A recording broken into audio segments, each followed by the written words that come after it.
Hey folks, Brian O'Nolan here. I write for ordinary-times.com. You'll find a written review, comments below, or in the description below. What you are looking at here, if you're not already familiar, is a granular granular synthesizer. We're lo-fi here, called the Tempera. It's by Beetle Crab Audio, a shop out of Prague. They're really fantastic. A couple little housekeeping things first off. Yes, they did send me this as a review copy. Yes, I get to keep it. Yes, I have spoken with Andre, one of the brains behind this wonderful device that you see in front of you. No, they don't have any editorial control over this. This is just me and what I think about this, and TLDR, this is the most inspiring instrument I've ever put my hands on. And I don't throw praise out there like that often. This is absolutely fantastic. It's absolutely inspiring what this baby can do. So let's start off. This square right here is called a canvas. Tempera paint canvas, get it? Each column in this grid is a track. Think of it as a sample. You can use this device. It has a microphone on it. You can use it to sample and then chop and manipulate those samples and then save them in. You can also load samples via USB and SD card. I've got a USB plugged in. It can also be USB host, MIDI in and out, all that good stuff. So each of these squares is a grain of each track, a grain of each sample. And certain grains here are highlighted with a colored square. That is an emitter, and an emitter is how you build up the voice of the instrument from the tracks and the grains of these tracks. Now, in the simplest way, if this were to be super simple, I would say that that I've selected these squares, these emitters, I've placed these emitters, and that they are going to be the voice of the instrument. And you'll see that there are different colors. You can see that there are corresponding colored knobs up at the top.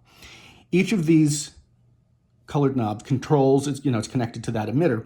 And each emitter can be, with some effects that I'll show you later, manipulated to behave differently. Now, each one has the same capabilities. They can all behave exactly the same way if you wanted to, but that would be boring. And that behavior means that when that emitter gets triggered, it will, through the use of some LFOs and different effects, it will trigger other emitters next to it, or maybe somewhere else on the canvas. And so it will appear to be very chaotic. It will appear to be very organic. But the reality is, let me take some of these off so you can hear just sort of the basic. The reality is that there's so much control the user has over this that that chaos is only apparent chaos. It's not real. So I'm going to play a chord. I've got a MIDI keyboard. I've got a keyboard. It's not a MIDI keyboard. I got a keyboard overlay down here. And I have chosen that this keyboard overlay, it's 2 octaves of the C major scale. I've got it on hold, so it's like I'm pressing a sustain pedal. I can obviously change key, MIDI channel. I could have this represent a major scale, a minor scale, or even play it chromatically. Let's go major. Or I could have it triggered just by the bass note. Let's have it go major. I could also place the keyboard overlay pretty much anywhere I want on this thing. So let me play a chord for you. See how those 3 original emitters are now interacting with almost the whole canvas. So now I'm going to put out a couple of other emitters. I'm going to place a green one here. Let's go back to what I kind of had earlier. Green one here, and that's sort of lavender there. And now I'm going to play that same chord.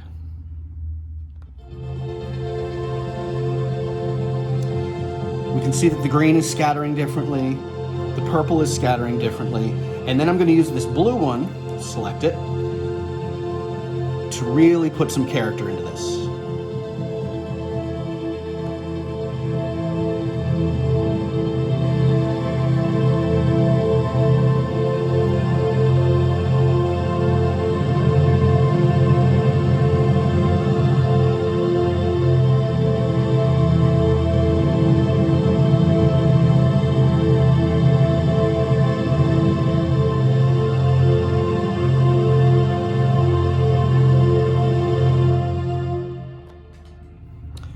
Rarely do I get lost in an instrument.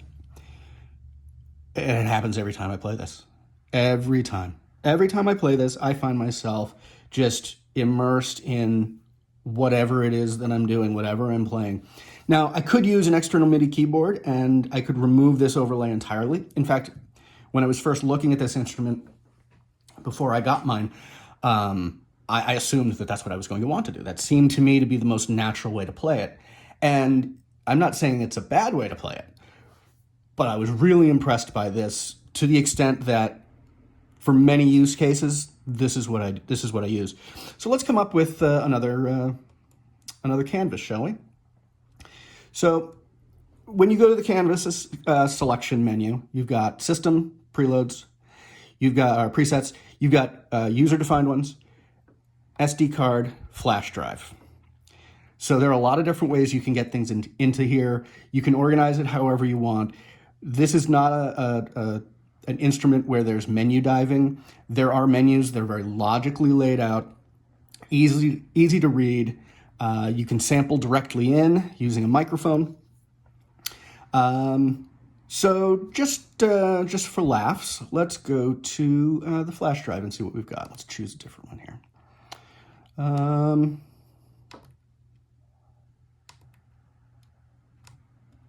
All right, we're going to go with Jungle Breaks. Now, this is one that was shared.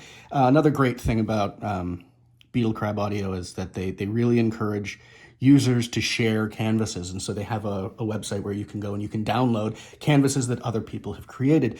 This one was created by the fantastic Green Means Recording channel. If you're into electronic music, I assume you already know about his channel. It's fantastic. As you can see, there's no keyboard overlay on this one. So what I'm going to do is I'm going to go to our keyboard. You can see it says none. I'll give us bottom quarter. We're going to go with the bass note here. You'll see why in just a second. Now I'm going to go up to my emitters. Yeah, I want it to hold. Go to my emitters and I'm going to start. I'm going to place a note. Okay.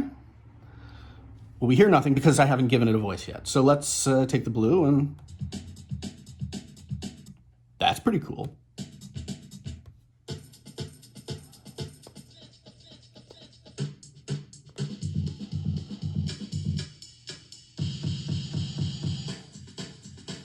So he's taking a lot of jungle breaks here. Now, one thing that was, turns out it was a, it was a bug, but Andre said that it was one that users like me had decided was just too useful. You notice that right now the behavior for this emitter is set that it only plays while I'm holding it down.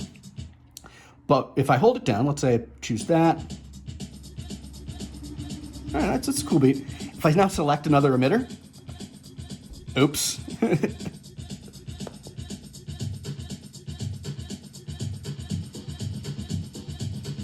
And I shuffle your going.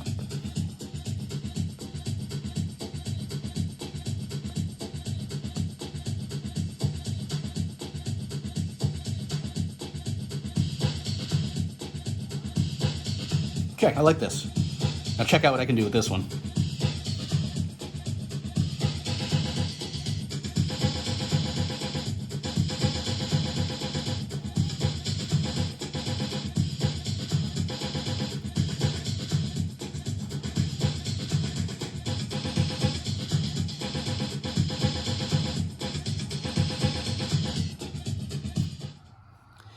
So it's not just for ambient pads.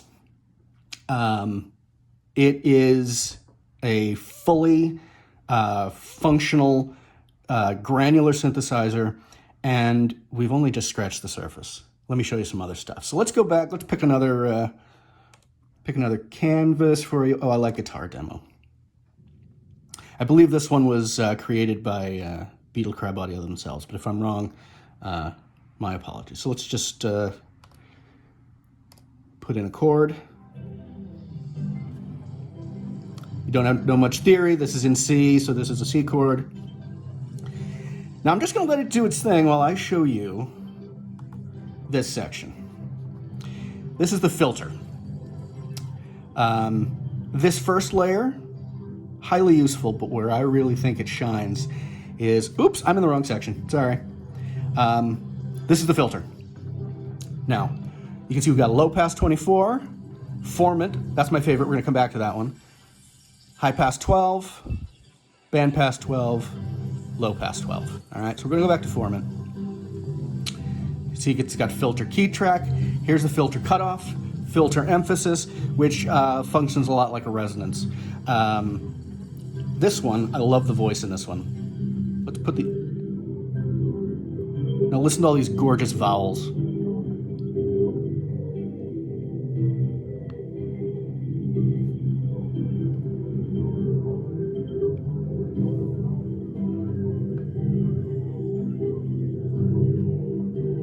Very cool stuff. But we've got more than just a filter as far as effects go. We've got a chorus, depth, speed, some flange, and then the overall mix of the chorus. Delay, we've got feedback, selectable ping pong. We've got dot sync, we can change the ratio there. Delay color, delay mix, and a really great reverb. You can make this super, super spacey. Let's give it some diffusion, and now as I mix it up, you'll hear it.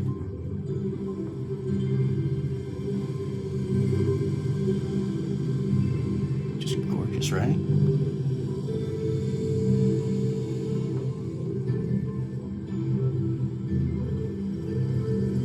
Of course, we don't have to dime everything. So now let's go to that, now this is where I can control the actual emitters themselves. Now, there are 10 different modulators per voice. So for each of these, I have up to 10 things I can do with them. We've got sine, triangle, square wave, noise, sample and hold, saw. And as you can see, we've got modulators. We've got slow noise here. And they can target different aspects of different emitters. So this one, for example, here is targeting the volume of emitter 4. This one's clearly not using more than 5. A lot of the original canvases only had 5 modulators. With the new firmware, it goes up to 10 now. So this one clearly, most probably, was built before there were the full 10. So you can see this 5 doesn't do anything. This one does emitter 4's volume. This slow noise is affecting the filter cutoff. Sine 2 is the emitter 1 spray in the y-axis. And they're not using modulator 1. So there's so much in here. There are macros, so you can, even as little menu diving as there is, there really isn't any, but as little menu parsing as there is, you've got macros, so you can jump from thing to thing very, very quickly. Super powerful, and I really feel like I'm only scratching the surface here. I think that what I would recommend is you get yourself one, you play with it, you test it out, and you dig in for yourself, because there is so much going on in here. Highly, highly recommend this. Can't recommend it any higher. It's just not possible. The Tempera Granular Synthesizer by Beetle Crab Audio. I don't have enough thumbs to put up, so I'm stuck with two, but they couldn't be any more enthusiastic than they are. Until next time, folks, I'm Brian Nolan.